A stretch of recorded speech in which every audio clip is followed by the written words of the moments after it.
Hello defence aspirant. आज की video हम बात करेंगे आर्मी सिपाही फार्मा के बारे में। इनकी जो ड्यूटी एंड वर्क के बारे में बात करें, कितने घंटे ड्यूटी करना पड़ेगा, रात को ड्यूटी रहता है कि नहीं, काम क्या रहता है, स्पेशली इस वीडियो में बात करेंगे हम। पहले ही हमने बात कर चुके हैं, पिछले वीडियो में आर्मी टेक्निकल के बारे में बात किया था हमने आर्मी नर्सिंग असिस्टेंट के बारे में। आगे जाके फिर हम WMP को कवर करेंगे, GD को कवर करेंगे, नेवी और एयरफोर्स को कवर करेंगे। ऐसे इंटरेस्टिंग डिफेंस वीडियोज़ देखने के लिए आप सब्सक्राइब कर सकते हैं हमारे चैनल को। हमारे टेलीग्राम चैनल का नाम है आर्मी सर ऑफिशियल, वहाँ पे हम अपडेट देते हैं इंस्टेंट, आप वहाँ से ज्वाइन कर सकते हैं। हमारा एक मेंटरशिप प्रोग्राम चल रहा है जहाँ पर हम आपको अपने हिसाब से गाइड करते हैं और आपको एक सोल्जर बनाने की पूरी ताकत लगाते हैं। तो आपको अगर आपसे नहीं हो रहा है तो आप मेंटरशिप प्रोग्राम देख सकते हैं एक बार। तो यहाँ पर स्पेशली हम बात करें आर्मी सिपाही फार्मा की। पहले देखिए सिपाही फार्मा की काम जो होता था ना, पहले कौन करता था, जब नहीं था ये नर्सिंग असिस्टेंट वाले करते थे, NA वाले करते थे। तो अभी क्या होगा, NA को साइड कर दिया और साइड करके सिपाही फार्मा भर्ती कराने लगे। ये कुछ ही साल से चल रहा है, बहुत पुराना ट्रेड नहीं है, नया है। इसकी जो वैकेंसी लगभग काफ़ी कम आता है, एक बार वैकेंसी में 50 से 60 बंदे ऑल इंडिया बेसिस पर सिलेक्ट किया जाता है। इसलिए हमेशा आप लोगों की कमेंट्स आता है कि सर मेरे यारों में एक ही सीट है, मेरे यारों में लिया ही नहीं। तो इसलिए इसकी मेन रीज़न यही है, 50 से 60 सीटें होते हैं और वहाँ पर आपकी जो कटअप है वो काफ़ी हाई जाता है, 160, 170, 180, 150 के ऊपर कटअप जाता है। ठीक है, यहाँ पर अगर डिफरेंट बुक्स आप फॉलो नहीं करके डिफरेंट स्ट्रैटेजी के साथ नहीं पढ़ोगे तो काफ़ी चांसेस रहता है आपका रिजेक्शन का, यहाँ पर सिलेक्शन का प्रोबेबिलिटी, क्योंकि काफ़ी कम सीटें हैं। चलिए कि यहाँ पर हमारे जो टॉपिक में वापस आते हैं, ड्यूटी एंड वर्क के बारे में। पहले हम समझते हैं कि काम क्या करते हैं, उसके बाद ड्यूटी समझेंगे कब कब क्या करते हैं। देखिए सब काम के हिसाब से देखिए फौज में सभी जाते हैं लड़ाई करने के लिए, वार में जाते हैं, ठीक है, लड़ाई करने के लिए जाते हैं। लेकिन दो टाइप के काम होता है कि वार टाइप के काम, एक लड़ाई में काम, एक होता है पीस टाइम में काम, जब शांति रहता है। जब ये अभी पीस टाइम के काम है तो सभी को स्पेसिफिक फील्ड के लिए भर्ती किया जाता है। लाइक मैं अगर टेक्निकल हूँ, मैं टेक्निकल फील्ड में माहिर होता हूँ। मैं अगर ड्राइवर हूँ तो ड्राइविंग फील्ड में माहिर होता हूँ। मैं अगर गनर हूँ तो गन की फील्ड में माहिर होता हूँ। जैसे ये सिपाही फार्मा है तो फार्मेसी फील्ड में ये माहिर है, इनको यहाँ पर बिल्कुल हीरो माना जाता है। तो इनकी जो काम रहता है, देखिए जो एक मेडिसिन आता है फौज में, आपको पता है बहुत सारे मिलिट्री हॉस्पिटल्स होते हैं, कमांड हॉस्पिटल्स होते हैं। ये फौज और उनकी जो फैमिली होते हैं उनको अच्छा खासा दिलवाने के लिए, मतलब वो होता है कि हाँ ठीक है, इनकी जो भी मतलब इनकी फैमिली को देखने के लिए ये सारी चीज़ वहाँ पर किया जाता है। ठीक है, तो यहाँ पर देखिए मेडिसिन जो भी आते हैं उसकी एक क्वालिटी होता है मेडिसिन की ना, क्वालिटी और क्वांटिटी। ठीक है, यहाँ पर ये दोनों चीज़ें अभी डिसाइड करने लग गए हैं सिपाही फार्मा वाले। कौन? सिपाही फार्मा वाले। मेन होता है क्या होता है, एक मेडिसिन का क्वालिटी। क्या होता है? मेडिसिन का क्वालिटी होता है। क्वालिटी चेक कौन करता है? ये सिपाही फार्मा वाले चेक करते हैं, क्योंकि ये फार्मासिस्ट फील्ड में मास्टर होते हैं तो ये क्वालिटी चेक करते हैं। अभी देखिए क्या फौज मेडिसिन बनाता है, इसकी सवाल है नहीं। क्या सिपाही फार्मा मेडिसिन बनाते हैं? नहीं, ये नहीं बनाते, कोई भी मेडिसिन नहीं बनाते। मेडिसिन कहाँ से आते हैं? बाहर कंपनी से आता है। आपने सुना होगा बहुत सारे रेपुटेशन वाले कंपनी है, जैसे लुपिन हो गया और बहुत सारे कंपनी हो गए, उनके नाम नहीं लेना चाहूँगा मैं यहाँ पर।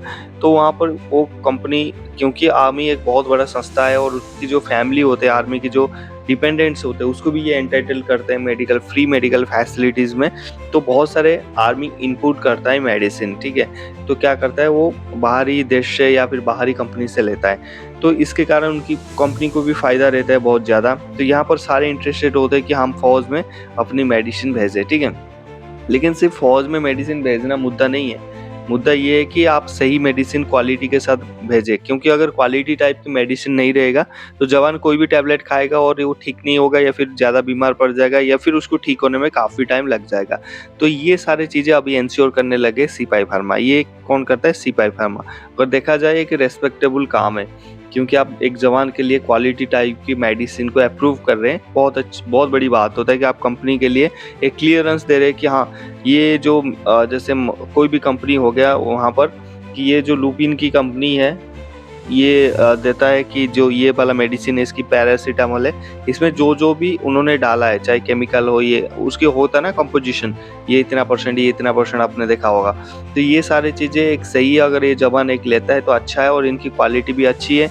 कंपनी की रेपुटेशन भी अच्छा है तो ये अप्रूवल देते हैं। अगर ये अप्रूवल देते हैं फिर डॉक्टर्स आगे अप्रूवल देते हैं, फिर वो हायर अथॉरिटी पे जाता है और जाके वो फिर कंपनी के साथ डील होता है, डील साइन होता है और वही वाला मेडिसिन फिर फौज में आने लग जाता है। फिर एक बार आने लगे कंपनी को भी ज़्यादा प्रॉफिट होता है, ठीक है।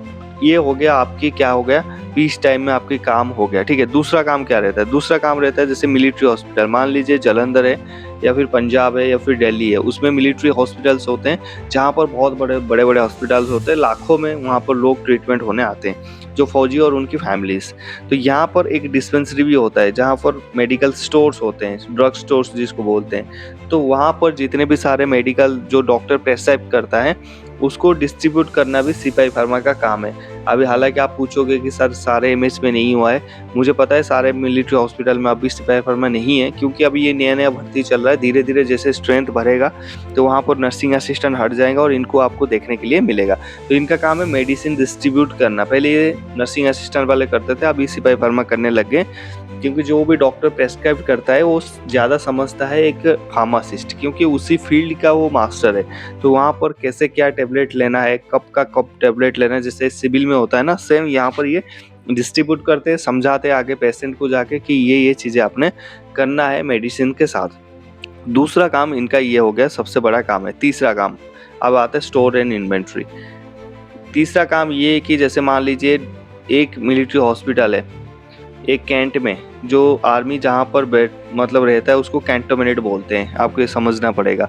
कैंटोमिनेट के अंदर बहुत सारे यूनिट्स होते हैं, मान लीजिए वहाँ 50 आर्मी की यूनिट्स होते हैं। एक यूनिट्स की लगभग स्ट्रेंथ अगर 600 या 700 या फिर 1000 लेके चले तो इतना, उनकी फैमिलीज रहते हैं, उसके साथ और कुछ एडिशनल स्टाफ्स रहते हैं। तो ये सारे लोग इस मिलिट्री हॉस्पिटल पे डिपेंड होते हैं, मतलब यहीं से इनकी मेडिसिन वगैरह चलता है। तो ये क्या करते हैं, जो डिमांड देते हैं, जो नर्सिंग असिस्टेंट वाले हैं, जो यूनिट्स की नर्सिंग असिस्टेंट होगा वो यूनिट की स्ट्रेंथ के हिसाब से मेडिसिन डिमांड देगा कि भाई मेरे को 1 महीने के लिए, 2 महीने के लिए, 3 महीने के लिए इतने मेडिसिन चाहिए। वो मेडिसिन कहाँ पर जाएगा? सिपाही फार्मा के पास जाएगा। डिमांड वहाँ पर डिमांड आएगा कि फलाने यूनिट का, जैसे मान लीजिए 5 GR है, 5 गोरखा राइफल है, इसने डिमांड दिया कि मेरे को मतलब 100 kg का ये मेडिसिन चाहिए। तो यहाँ पर ये चीज़ें, ये डिमांड भेजते मिलिट्री हॉस्पिटल में, मिलिट्री हॉस्पिटल वाले सिपाही फार्मा को देंगे, सिपाही फार्मा इसकी डिमांड बनाएंगे, डिमांड बना के देखेंगे कि इनकी जो स्टोर है उसमें कितना एडिशनल है और कितना इनको प्रोवाइड करना है और कितना उसको स्टोर में रिजर्व में रखना है। ताकि अगर कल लड़ाई लग जाए, फौज की तो मुद्दा लड़ाई पे ही आके रुकता है, कल अगर लड़ाई लग जाए तो कितना मेडिसिन इनको स्टोर में चाहिए ताकि इमरजेंसी के सिचुएशन पर ये मेडिसिन यहाँ पर भेज सके, समझ रहे हो। तो स्टोर का जो इंचार्ज होता है, स्टोर एंड इन्वेंट्री का इंचार्ज होते हैं मेडिसिन का, ये भी सिपाही फार्मा ही डील करेंगे आगे जाके। अभी भी कर रहे हैं क्योंकि स्टाफ ज़्यादा नहीं है, अभी नहीं कर रहे हैं, आधा चीज़ों में कर रहे हैं, मतलब जहाँ जहाँ हैं वहाँ कर रहे हैं, जहाँ जहाँ नहीं है अभी भर्ती चल रहा है। तो उस हिसाब से ये जाके आगे स्टोर और इन्वेंट्री में जितने भी होगा मेडिसिन का, ये सिपाही फार्मा ही हैंडल करेंगे। यहाँ से डिमांड लेना, उस चीज़ों को डिमांड बनाना उसका, फिर उसकी क्वालिटी चेक करना, क्वांटिटी चेक करना, कंपनी सिलेक्ट करना, फिर डॉक्टर को इसके बारे में बताना, फिर डॉक्टर आगे हायर अथॉरिटी से इसकी बात करेंगे। फिर जो मेडिसिन आपका आ गया, मान लीजिए यहाँ पर 100 kg का मेडिसिन आ गया, तो आपका काम है 5 GR का जो भी नर्सिंग असिस्टेंट है उसको बुलाना, उससे ये मेडिसिन हैंड ओवर कर देना अपनी जवान के लिए। ये आपकी हो गया पीस टाइम में काम हो गया, ठीक है। अब आते हैं वार टाइम में, मतलब लड़ाई के टाइम में अगर आपकी लड़ाई लग जाएगा, आपकी क्या काम रहेगा। देखिए लड़ाई सभी के लिए लागू है। अगर आप MSP मिलिट्री सर्विस पे लेते हैं तो आपके लिए लड़ाई लागू है, आप करने जाओगे। सिर्फ पैरामिलिट्री फोर्सेस एंड CAPFs नहीं जाते हैं। यहाँ पर बहुत लोग पूछते हैं कि सर मैं नर्सिंग असिस्टेंट जा रहा हूँ, क्या मुझे राइफल मिलेगा? तो राइफल नहीं मिलेगा तो वहाँ पर क्या कुल्फी वाला आइसक्रीम मिलेगा या रबड़ी मिलेगा खाने के लिए? फौज में जा रहे हो और क्वेश्चन पूछ रहे हो मुझे राइफल मिलेगा क्या? बहुत गलत क्वेश्चन है, ठीक है। चाहे आप सिपाही फार्मा हो या फिर झाड़ू मारने वाले हो, लड़ाई लग गया तो लड़ाई करना पड़ेगा। तो वहाँ पर जैसे ही लड़ाई लग जाता है, आपका काम है जो बैकएंड सपोर्ट में नर्सिंग असिस्टेंट होते हैं, छोटे छोटे मेडिकल कैंप्स होते हैं, वहाँ पर रहना, मेडिसिन डिस्ट्रीब्यूट करना, मेडिसिन की डिमांड बनाना। अगर ऐसा ज़रूरत पड़े कि मेडिसिन ख़त्म हो गया, क्या ऐसा चीज़ें है जो कम चीज़ों में मेडिसिन बन सकता है, क्योंकि आप मास्टर होते हैं उस फील्ड में, बहुत रिस्पेक्टेबल काम है, अच्छा काम है आपका। तो वहाँ पर ये सारी चीज़ें आपको इंश्योर करना है ड्यूरिंग वार। चलो यहाँ पर आप ये काम अगर आपको समझ में आ गया तो आपको बताता हूँ ड्यूटी कितने टाइम का होता है। हम लड़ाई को यहाँ पर भूल जाते हैं, पीस टाइम में देखते हैं, क्योंकि अभी पीस टाइम में चल रहा है, ठीक है। तो यहाँ पर देखिए आपकी सुबह शुरू होता है 6 बजे से हम शुरू करते हैं। 6 बजे जैसे आप उठ गए तो 6 से लेके 7 बजे तक आपको पीटी होता है, फिजिकल ट्रेनिंग, ये सबके लिए लागू होता है। आप जहाँ भी पोस्टेड रहेंगे वहाँ पर फिजिकल ट्रेनिंग आपका होगा। 7 बजे जैसे आपकी फिजिकल ट्रेनिंग खत्म हो जाता है, वहाँ पर आप सोचोगे सर एक बार ट्रेनिंग कर लिया फिर डेली, ये डेली होता है। You are serving in Indian army और फिजिकल फिटनेस यहाँ पर सबसे मतलब ये इम्पोर्टेंट देने वाले काम होते हैं। तो आप किसी भी फील्ड में किसी भी ट्रेड में हो, फिजिकल फिटनेस तो भाई आर्मी में पहले ही पूछा जाता है। तो यहाँ पर आपको पीटी करना पड़ेगा 7 बजे तक, और ये टाइम थोड़ा सा डिफरेंट भी हो सकता है, 40 मिनट का हो सकता है, 50 मिनट का हो सकता है, 1 घंटे का हो सकता है, डिपेंड अपॉन योर यूनिट जहाँ पर आप पोस्टेड है। तो यहाँ पर पीटी करेंगे। पीटी करने के बाद आपकी ऑफिस टाइम 8:30 बजे शुरू हो जाता है। 8:30 बजे तक आप ऑफिस में आना है। आपने जैसे ऑफिस में आए, ऑफिस मतलब आपकी मिलिट्री हॉस्पिटल होता है, आपकी कोई यूनिट में पोस्टिंग नहीं होता क्योंकि आपकी यूनिट में कोई काम नहीं है। मिलिट्री हॉस्पिटल्स, बड़े बड़े हॉस्पिटल्स जो होगा आर्मी की, वहाँ पर आपकी पोस्टिंग होगा। वहीं से आपका 8:30 आपका ऑफिस शुरू हो जाएगा। फिर आप यहाँ पर काम करोगे, जो भी आपका काम है, मैंने ऊपर समझा दिया आपको काम। तो यहाँ पर से आपको 1:30 बजे तक आपको काम करना है, 1 से लेके 1:30 बजे तक, ज़्यादा मैक्स टू मैक्स 1:30 बजे, ठीक है। 1:30 बजे आपकी ऑफ हो जाता है। यहाँ पर जैसे ऑफ होता है आप फिर वापस चले जाते हैं। वहाँ से 1:30 बजे से लेके आपकी 5 बजे तक यहाँ पर आपकी रेस्ट पीरियड है। यहाँ पर आपकी जो मर्जी खाना खाओ, आपको पढ़ाई करना है पढ़ाई करो, जो भी करना है करिए। 5 बजे, फिर 5 बजे के बाद फौज में गेम होता है, यानी गेम खिलाया जाता है बंदों को। तो यहाँ पर आना पड़ता है आपको। आके आपको 5-40 मिनट का गेम पीरियड होता है। आप गेम पीरियड में शामिल होते हैं, गेम्स खेलते हैं आपकी मर्जी के हिसाब से। फिर आप चले जाते हैं शाम को, और शाम को जाने के बाद जैसे आप 5 बजे आए थे, 6 बजे चले गए वापस। जाने के बाद अगर शाम को कुछ काम है, मतलब दिन में जो काम था वो रह गया है, आपको कुछ और काम करना था, तो आप 6 बजे के बाद या फिर 5 बजे के बाद डायरेक्टली आप वो काम कर सकते हो। आपके ऊपर डिपेंड, अगर काम है तो 1-2 घंटे का काम करिए, ठीक है, नहीं है तो कोई बात नहीं, आप 6 बजे जाइए और लाइन में आप अपनी रेस्ट कर सकते हैं, ठीक है। तो यहाँ पर अगर मैं ड्यूटी की बात करूँ तो आपकी 8:30 से 9:30, 10:30, 11:30, 12:30, 1:30, ये आपकी हो गया 5 घंटे का ड्यूटी हो गया, और एक्स्ट्रा 1 घंटे का और मान लेते हैं तो 6 घंटे का टोटली आपका ड्यूटी रहेगा। आपकी स्टार्टिंग सैलरी बनेगा यहाँ पर 45 से लेके 50,000, 50,000 के आसपास की आपकी स्टार्टिंग सैलरी बनेगा अगर हम सब कुछ मिला देंगे। और ड्यूटी आप 6 घंटा, आज की डेट में इंडिया में 6 घंटे का 50,000 मिलना बहुत बड़ी बात है, मतलब अच्छी बात है। उसके बाद रेस्पेक्ट, और रेगुलर कैडर में है, यूनिफॉर्म आपको मिल रहा है, अदर फैसिलिटीज़ सारे, कैंटीन से लेके आपको मेडिकल फैसिलिटी, वो सारे फैसिलिटीज़ आपको मिल रहे हैं। तो ये रहेगा आपका काम, और ये रहेगा आपकी ड्यूटी आवर्स। अब आते हैं कि नाइट ड्यूटी का क्या है सर, नाइट ड्यूटी का बताओ। क्या आपका रात को ड्यूटी रहता है, नाइट ड्यूटी आपको देना होता है? नो, नाइट ड्यूटी आपको नहीं देना होगा। सिपाही फर्म में कोई नाइट ड्यूटी नहीं होता।